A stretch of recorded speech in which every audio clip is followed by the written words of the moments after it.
So there's a mantra I'd like you to leave this video with today, that if it is bad for your heart, it is bad for your penis. Yes.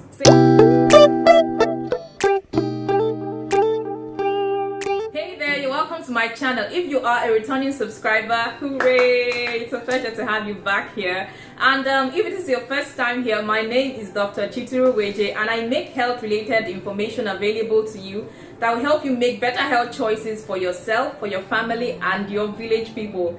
If this is something that you've been interested in getting to know, then definitely keep watching. So in my last video, I talked about causes of poor erections or causes of erectile dysfunction, and I promised that I was going to talk about ways that you can improve your erection. So if you're watching this video either as a man who wants to improve his erections, or a woman who wants to improve the erections of her partner, or a person who just wants to sustain and maintain the good erections that they are having, then definitely keep watching. There's a mantra I'd like you to leave this video with today, that if it is bad for your heart, it is bad for your penis.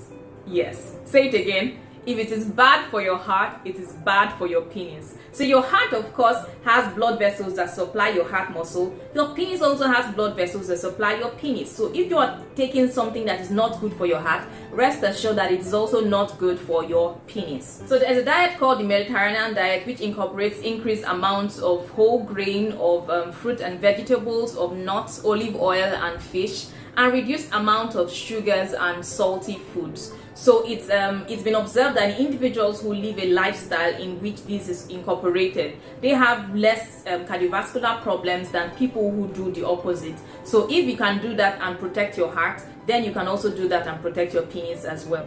So controlling your weight is also something that is very important, because it's been found that people who have higher weights are usually more prone to diabetes, and it's been found that people who lose weight have less inflammation going on in their bodies. They can also have increased amounts of testosterone, and then the weight loss itself can make a person have a better self-esteem, that all round. And then if you put all of this together, it can help improve a person's sex drive and the erections that they could have.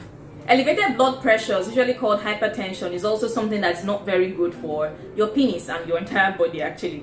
So controlling your blood pressure can be beneficial to you if you're having poor erections, and cholesterol levels too as well. So if you have high levels of bad cholesterol and low levels of good cholesterol, you are more at risk of having problems with your erection than somebody who has normal levels of those.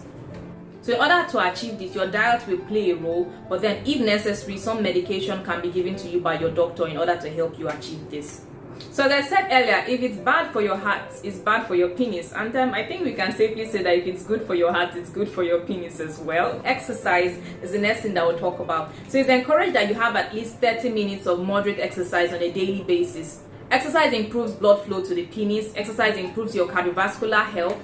And this can also help improve the quality of the erections that you have. So the next thing we'll talk about is alcohol. So it's important that you moderate the amount of alcohol that you take. Small amounts of alcohol could actually make you a bit less inhibited than you would otherwise have been, and maybe help you have a better sexual experience. But taking alcohol in large quantities is not good for your heart, and it's definitely not good for your penis. So if this is something that you are involved in, it's encouraged that you cut down on your alcohol intake. So when I talked about things that cause erectile dysfunction, I said in my last video that people who smoke are 1.5 times as likely to have poor erections than people who do not smoke. So if you are a smoker, it's a good idea to work on cutting down on it and eventually stopping. And if you need medical help for this, you could reach out to your healthcare provider for assistance and other information that will help you quit the habits. The next thing I'll talk about is risky sex. So you want to stay away from risky sex. So what is risky sex? Basically, risky sex is sex that could be detrimental to your health, that could hurt you. So a man could have sexual intercourse, and depending on how the penis is angled, they could have something called penile fracture. Yes, you can fracture your penis. I know there's no bone in there, but the penis could actually sustain some injury. And when you sustain injuries like that, the injuries could heal with scar formation, which will now affect your ability to have erections later on. So it's important that you want to participate in safe sex, not just safe sex from the point of view of preventing infections, but safe sex from the point of view of not getting hurt by the process. So when I talked about causes of erectile dysfunction, I talked about stress. Stress is a very, very big deal, and a lot of the time we don't even give it as much credit for causing bad things as we should give it. Yes. So when a person undergoes a lot of stress, it can affect the person's sex drive. So it can cause changes in a person's testosterone levels that could have them either having a reduced sex drive or having poor erections or having just flat out impotence. So if you have a lot of stress going on in your life, it's important to find safe ways of taking care of the stresses. This could be by meditation, by practicing relaxation techniques, by trying to sleep well. Sleep is very important. I said that insomnia, which is poor sleep, can affect your erection. So if you sleep well, it's more likely that your body gets rested and your body is now able to do what you want it to do when you want it to do that. And stress too is also bad for your heart, because as I told you, if it's bad for your penis, it's bad for your heart. And we can say if it's good for your penis, it's also good for your heart. So handle your stresses. If you need to talk with somebody, have social support. It's very important, so that you don't just put yourself in a situation where you have all of this adrenaline rushing in your body all of the time, because all of that is not good for your body in the long run.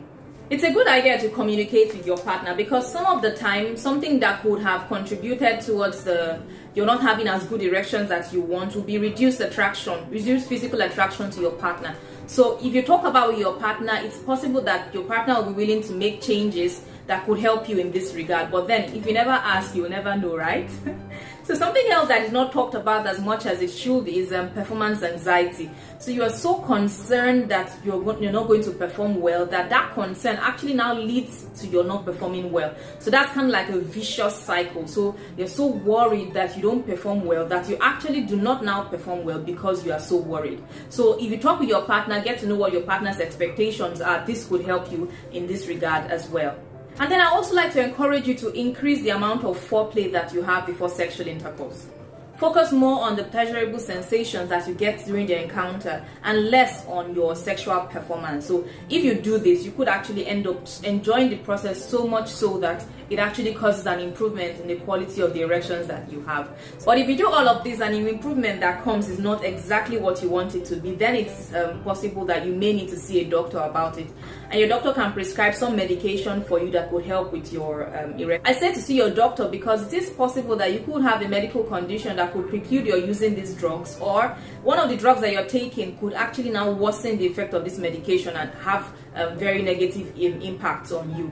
So that's why you should see a doctor about it and not just buy them over the counter or buy them online or somewhere. And then there's some other things too that some people have found to be helpful. Things like applying a ring to the base of the penis during sexual intercourse in order to keep the blood in the penis for as long as possible. And then some people talk about some pumps. I don't know if the pumps work, but the rings are something that are actually talked about. So you could actually buy those ones yourself. And if you feel you're not getting as good enough a response, then you can go see your doctor. I hope you've been able to learn something today, and if you like this video, please don't hesitate to give it a like. And if you'd like to see more content from me going forward, please hit the subscribe button, and I will see you in my next video. And hold up. If there's a question you'd like me to answer for you, if there's something you would like me to talk about, a video you want me to make, just mention it in the comment section and I'll do my best to take care of that for you. I hope you have a lovely day. Stay happy, stay healthy, stay whole. Bye.